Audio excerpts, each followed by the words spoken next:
우리 오늘 부활주일도 함께 모이지 못하고 각 가정에서 예배를 드리고 있습니다.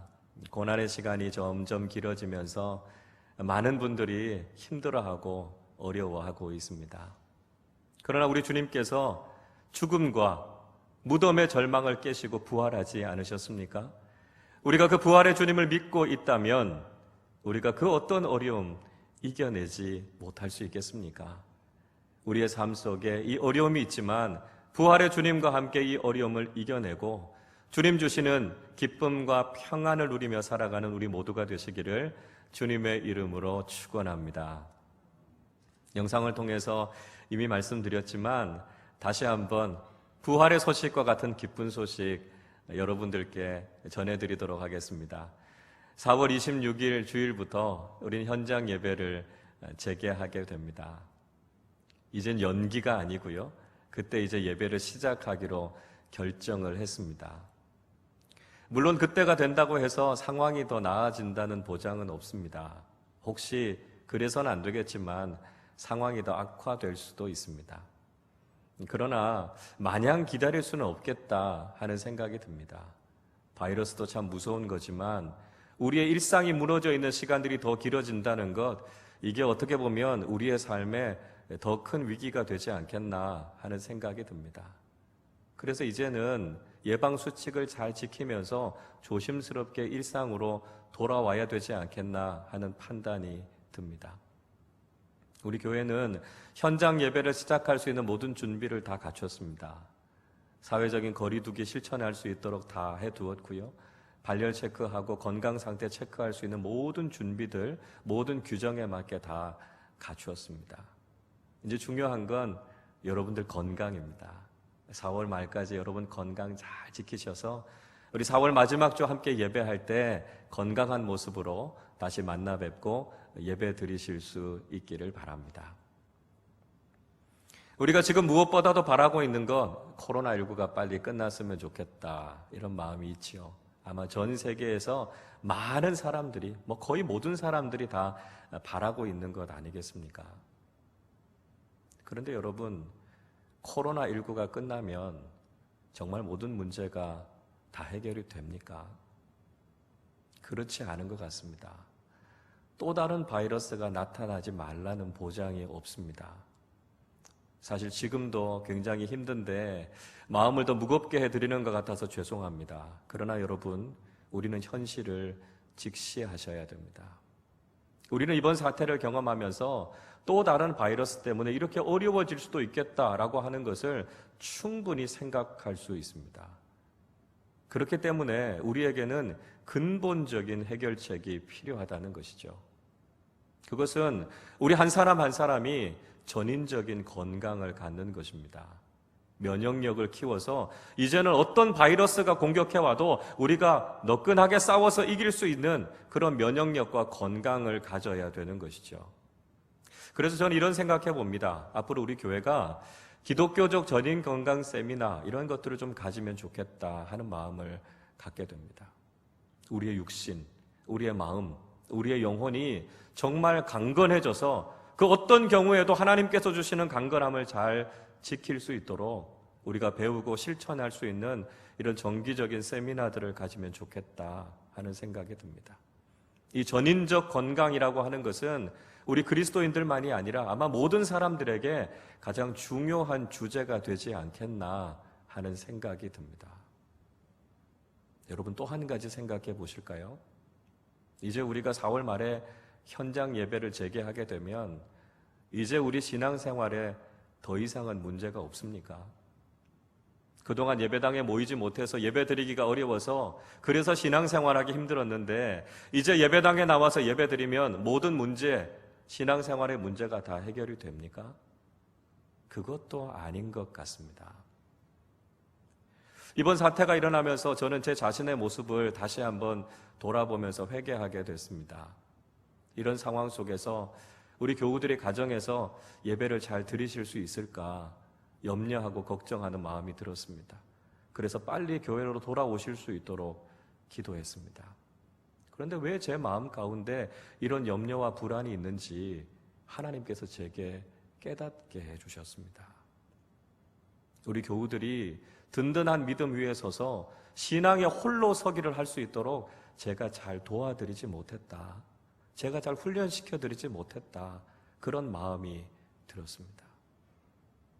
여러분, 우리의 믿음이 바르게 서 있다면 우리가 예배당에 나와서 예배 못하는 것이 무슨 문제가 되겠습니까?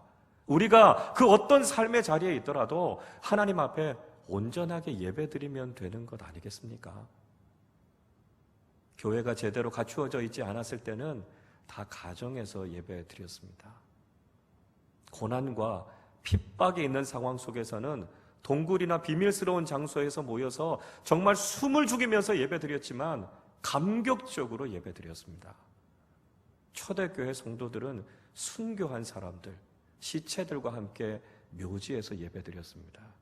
그게 카타콤 말입니까? 순교한 사람들과 함께 시체가 널려있는 그곳에서도 하나님 앞에 예배드렸습니다. 여러분, 우리의 영적인 문제는 지금 교회에 모여서 예배하지 못하는 것이 아닙니다. 우리는 한 사람 한 사람이 성령 충만해져서 그 어떤 장소에서든지 그 어떤 상황에서든지 하나님 앞에 온전한 예배자로 서야 한다는 것이죠. 우리가 다시 한번 영적으로 무장하고 그 어떤 삶의 자리에서도 온전한 예배자로 서시는 우리 모두가 되실 수 있기를 바랍니다. 사람들은 가끔 잘못된 기대를 합니다. 지금 내 삶의 이 문제 때문에 너무 어려운데 이 문제가 해결되면 이제 더 이상 걱정이 없을 것이라고 생각합니다. 여러분, 그렇지만 어떻습니까? 그 문제 해결되면 또 다른 문제가 찾아옵니다. 저는 단언코 말씀드립니다. 지금 여러분이 고민하는 그 문제 해결된다고 해서 여러분의 인생이 평탄하지 않을 겁니다. 또 다른 문제가 찾아와서 우리를 괴롭힐 겁니다. 그러니까 지금 이 문제를 푸는 데만 집착해서는 안 된다는 것이죠. 임기응변적인 임시 방책적인 인생은 결국은 계속해서 불안해질 수밖에 없다는 것이죠. 우리는 근본적인 해결책을 찾아야 됩니다. 그래야 우리의 삶에 그 어떤 문제가 일어난다 할지라도 우리는 두려워하거나 불안하지 않게 된다는 것이죠. 안식 후 첫날 새벽이 되려는 때에 두 여인이 예수님의 무덤을 찾았습니다. 한 사람은 막달라 마리아였고 또 한 사람은 다른 마리아였습니다. 이들은 예수님의 특별한 사랑을 받았던 사람이었습니다. 그런데 이들이 지금 아주 절망적인 현실 앞에 놓여 있습니다. 그들을 그렇게 사랑해 주셨던 주님께서 십자가에서 죽으셨습니다. 그리고 이제 무덤에서 시체가 되셨습니다. 그것 말고도 이들의 걱정거리는 또 있었습니다. 주님의 시신에 향품을 바르러 가려고 하는데 예수님의 무덤이 돌문으로 막혀져 있었습니다. 유대인들은 전통적으로 돌무덤에 시신을 두었습니다. 그런데 특별히 예수님의 무덤은 큰 돌로 꽉 막혀 있었습니다. 예수님께서 살아계실 때 부활하실 것이다 라고 하는 것을 예고하셨습니다. 그래서 유대 종교 지도자들은 혹시 제자들이 예수님의 시신을 훔쳐가고 예수님이 부활했다라고 하는 거짓 소문을 퍼뜨리지 않을까 염려했습니다. 그래서 커다란 돌로 그 무덤을 막고 경비병들로 하여금 그 무덤을 굳게 지키게 했습니다. 그래서 이 여인들은 경비병들에게 가서 도대체 무슨 이야기를 해야 할지, 또 그 무거운 돌문은 누가 굴려줄지 걱정이 이만저만이 아니었습니다. 그런데 이 여인들의 걱정과 근심이 깨끗이 사라졌습니다. 무덤에 가까이 갔을 때 큰 지진 같은 것이 일어나서 무덤이 깨어졌습니다. 돌문이 열려져 있었습니다. 그 무덤을 지키고 있었던 경비병들은 일어난 일들을 보고 놀라서 다 도망가 버리고 말았습니다. 그러나 이 여인들이 가지고 있었던 근심이 다 사라졌던 것은 아니었습니다. 근본적인 문제는 아직 해결되지 않았죠. 그것은 주님께서 죽으셨다는 엄연한 현실입니다. 예수님께서 죽으셔서 여전히 무덤 속에 시체로 있다는 그 현실, 그것은 아직 변하지 않았다고 이 여인들은 생각하고 있었습니다. 그래서 무덤의 문을 열었던 천사는 오늘 5절에서 여인들에게 이렇게 이야기합니다. 천사가 여자들에게 말하여 이르되 너희는 무서워하지 말라. 십자가에 못 박히신 예수를 너희가 찾는 줄을 내가 아노라. 천사는 이 여인들에게 십자가에 못 박힌 예수를 찾는 것을 안다고 이야기하고 있습니다. 이 여인들은 예수님의 시체를 찾아온 것이죠.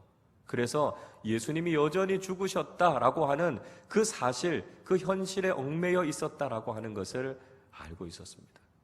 근본적인 문제가 아직 해결되지 않았다고 생각하고 있는 것이죠. 그러니까 다른 문제가 해결돼도 여전히 이 여인들의 슬픔과 절망은 사라지지 않았습니다. 그런데 그때 이 천사는 놀라운 부활의 소식을 전해주지요. 우리 6절 말씀을 함께 읽어보도록 하겠습니다. 그가 여기 계시지 않고 그가 말씀하시던 대로 살아나셨느니라. 와서 그가 누우셨던 곳을 보라. 천사는 예수님께서 죽음을 이기고 살아나셨다고 말씀합니다. 더 이상 예수님은 시체로 있는 것이 아니라 살아나셔서 부활하셨다라고 하는 것을 이야기해주고 있습니다. 이 놀라운 부활의 소식을 들었던 여인들이 이제 더 이상 걱정하거나 염려할 것이 무엇이 있었겠습니까? 그들의 인생의 가장 근본적인 문제, 가장 심각한 절망의 문제가 해결되어졌습니다. 주님께서 죽음의 권세를 이기고 부활하셨다면 이제 더 이상 절망할 이유가 무엇이겠습니까? 가장 기쁜 소식, 가장 근본적인 소망이 그들에게 선포되어졌다면 이제 그 무엇이 그들을 힘들게 할 수 있겠습니까? 그들의 인생에 또 다른 문제가 찾아온다 할지라도 그들은 결코 낙심하거나 절망할 이유가 없었습니다. 이 여인들은 자신들이 듣게 된 이 놀라운 소식을 가서 전해야 하겠다고 생각했습니다. 8절을 보십시오. 그 여자들이 무서움과 큰 기쁨으로 빨리 무덤을 떠나 제자들에게 알리려고 다름질 할세.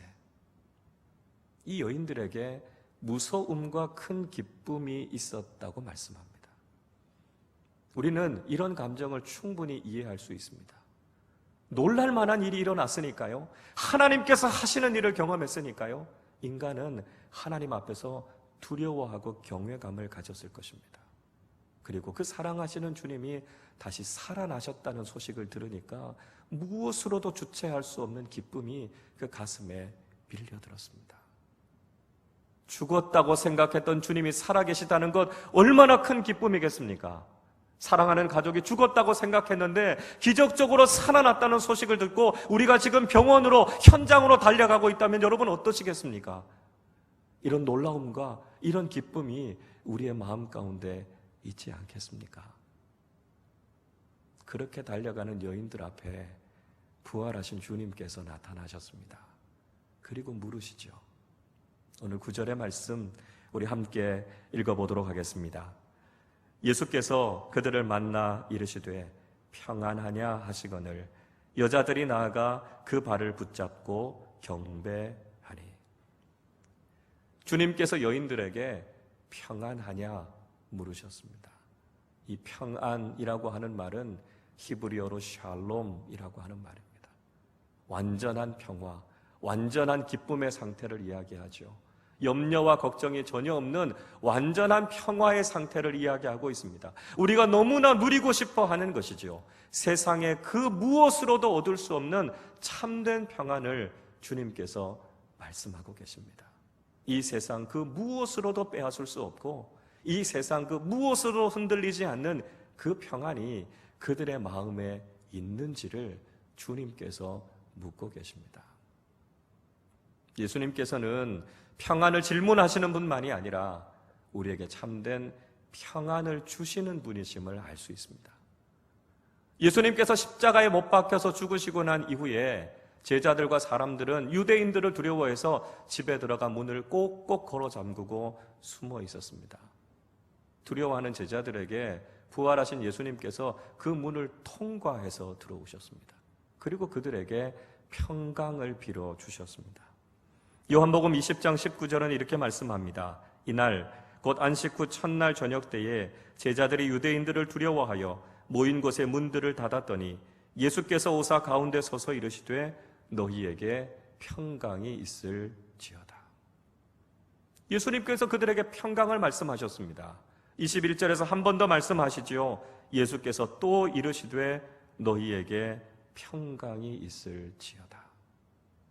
주님께서 두려워하고 불안해하고 있는 제자들에게 평강을 주셨습니다. 삶의 그 어떤 상황일지라도, 그 어떤 문제들이 엄습해 올지라도 부활하신 주님께서 함께 하신다면 우리의 삶에 참된 평강이 있다는 것이죠. 주님께서는 우리에게 평강을 물으시고 우리에게 참된 평강을 주시는 분이심을 말씀하고 있습니다. 여러분, 주님께서는 오늘 우리를 찾아오셔서도 물으십니다. 평안하냐 말씀하십니다. 인생의 문제가 넘쳐나는 상황 속에서도, 세상의 풍랑이 몰아치는 상황 속에서도 평안하냐 말씀하고 계십니다. 부활하신 주님께서 우리에게 주시는 참된 평안이 있느냐는 것이지요. 그 평안을 통해 인생의 문제를 넘어서 하나님께서 주시는 평강을 누리고 있는지를 우리에게 말씀하고 있습니다. 여러분, 우리가 관심을 가져야 할 질문은 이것입니다. 우리는 우리 스스로에게 무엇을 묻고 있습니까? 우리 서로에게 어떤 질문들을 하고 있습니까? 우리는 흔히 이렇게 질문하지요. 성공하셨습니까? 돈을 버셨습니까? 합격하셨습니까? 승진하셨습니까? 우리가 이 질문에 대해서 예라고 대답한다 할지라도 우리의 인생에 평안이 찾아오는 것이 아닙니다. 그것은 근본적인 질문도 아니고요, 우리의 삶에 근본적인 축복을 주지도 못하기 때문입니다. 주님께서 우리에게 평안을 물으십니다. 그 어떤 상황 속에서도 우리의 삶이 평안하냐 물으십니다. 그리고 부활하신 주님과 함께 있을 때 우리의 삶에 참된 평안이 있다는 것을 말씀해 주시고 있다는 것이죠. 천사도, 부활하신 예수님도 이들에게 똑같은 명령을 하고 계십니다. 오늘 본문 7절의 말씀을 우리 같이 한번 읽어보겠습니다. 또 빨리 가서 그의 제자들에게 이르되 그가 죽은 자 가운데서 살아나셨고 너희보다 먼저 갈릴리로 가시나니 거기서 너희가 배우리라 하라. 보라, 내가 너희에게 일렀느니라 하거늘. 천사는 여인들과 제자들에게 갈릴리로 가라고 말씀하십니다. 그곳에서 부활하신 주님을 만나게 될 것이라고 말합니다. 10절 말씀도 우리 같이 한번 읽어볼까요? 이에 예수께서 이르시되 무서워하지 말라. 가서 내 형제들에게 갈릴리로 가라 하라. 거기서 나를 보리라 하시니라. 예수님께서 여인들에게 형제들과 제자들에게 가서 전하라고 이야기합니다. 갈릴리로 가라 말씀하시죠. 갈릴리에서 그들을 다시 만날 것이라고 말씀하십니다. 부활의 소식을 들은 사람들은 더 이상 예루살렘에 머물러 있어서는 안 된다는 것입니다. 예루살렘이 어떤 곳입니까? 예수님께서 십자가에 못 박혀 죽으신 절망의 땅이었습니다. 주님께서는 절망의 땅인 예루살렘을 빨리 떠나서 부활하신 주님을 만날 수 있는 소망의 갈릴리로 달려가라고 이야기합니다. 절망의 땅에 머물러 있을 것이 아니라 부활하신 주님을 만날 기쁨을 가지고 갈릴리로 달려갈 것을 이야기하고 계십니다. 여러분, 주님께서 우리에게도 갈릴리로 가라고 말씀하고 계십니다. 혹시 우리의 모습이 이 여인들처럼 예수님의 무덤 주변에서 주님의 시체를 찾아 헤매고 있는 모습은 아닌지 묻고 계십니다. 주님을 믿는다고 하면서도 절망과 낙심 가운데 살아가고 있는 것은 아닌지 묻고 계십니다. 주님은 우리에게 예루살렘을 빨리 떠나서 갈릴리로 가라고 말씀하십니다. 절망의 현장, 낙심과 아픔이 있는 그 현장을 떠나서 소망을 가지고 주님 앞으로 나아갈 것을 말씀하고 계십니다. 절망의 땅 예루살렘에 머물고 있다면 다시 한번 우리가 주님의 말씀을 기억하고 부활의 주님을 만날 그 소망을 가지고 갈릴리로 달려가는 우리 모두가 되실 수 있기를 바랍니다. 여러분, 주님의 부활의 이 기쁨과 소망이 우리의 삶에 충만하실 수 있기를 바랍니다. 절망의 땅 예루살렘을 빨리 떠나시기를 바랍니다. 여전히 코로나19는 진행 중이고 우리의 일상은 무너져 있습니다. 우리의 생업은 위기 가운데 있고 우리의 직장도 위태롭게는 마찬가지입니다. 내일을 생각하면 알 수 없는 불안과 두려움이 찾아올 수밖에 없는 상황 속에 있습니다. 그런 우리를 찾아오셔서 주님께서 물으십니다. 평안하냐 말씀하시죠. 인생의 문제가 가득한 우리의 삶 속에서 참된 평안을 누리고 있느냐고 물으십니다. 그리고 부활의 주님께서 우리와 함께 하신다면 우리의 인생에 수없이 많은 문제가 있을지라도 주님께서 주시는 참된 평안을 누릴 수 있다고 말씀하십니다. 우리의 눈물을 씻어주시고 우리의 마음에 참된 기쁨과 소망을 회복시켜 주실 주님을 기대하실 수 있기를 바랍니다. 그 부활의 소망과 그 기쁨을 가지고 소망의 땅 갈릴리를 향해 믿음으로 달려가는 우리 모두가 되시기를 주님의 이름으로 축원합니다. 기도하겠습니다. 우리를 죄와 사망에서 구원하시기 위해서 십자가의 그 모진 고난을 다 감당하시고 우리에게 하나님 나라의 영원한 생명을 주시기 위해서 부활하신 주님을 찬양합니다. 주님, 여전히 우리의 삶 속에 문제가 있지만 그 문제 때문에 낙심하거나 절망하지 않게 하시고 부활의 주님께서 우리에게 주시는 소망과 기쁨과 평안이 넘쳐나게 하여 주시옵소서. 주님을 믿고 살아가는 우리의 삶의 모습이 마치 시체를 찾아 헤매던 여인들의 모습은 아니었는지 우리 자신의 모습을 돌아보게 됩니다. 주님, 절망의 땅 예루살렘을 빨리 떠나 소망의 땅 갈릴리를 향해 부활하신 주님이 기다리고 있는 그곳을 향해 믿음으로 소망 가운데 달려가는 우리 모두가 되게 하여 주시옵소서. 여전히 우리의 삶의 문제들이 많습니다. 경제적인 문제, 질병의 문제, 가정과 자녀들의 문제, 많은 어려움들이 있습니다. 그러나 죽음의 절망을 깨고 일어나신 부활의 주님을 믿고 그 주님께서 주시는 소망과 평강을 우리 모두에게 허락하여 주시옵소서. 그래서 이 어려운 인생 살아가는 동안 부활의 주님과 함께 동행하며 날마다 주님께서 주시는 기쁨과 소망이 충만한 삶을 살아가는 복된 믿음의 사람들 되게 하여 주시옵소서. 감사드리며 부활의 주님 되신 우리 구주 예수 그리스도의 이름으로 기도하옵나이다. 아멘.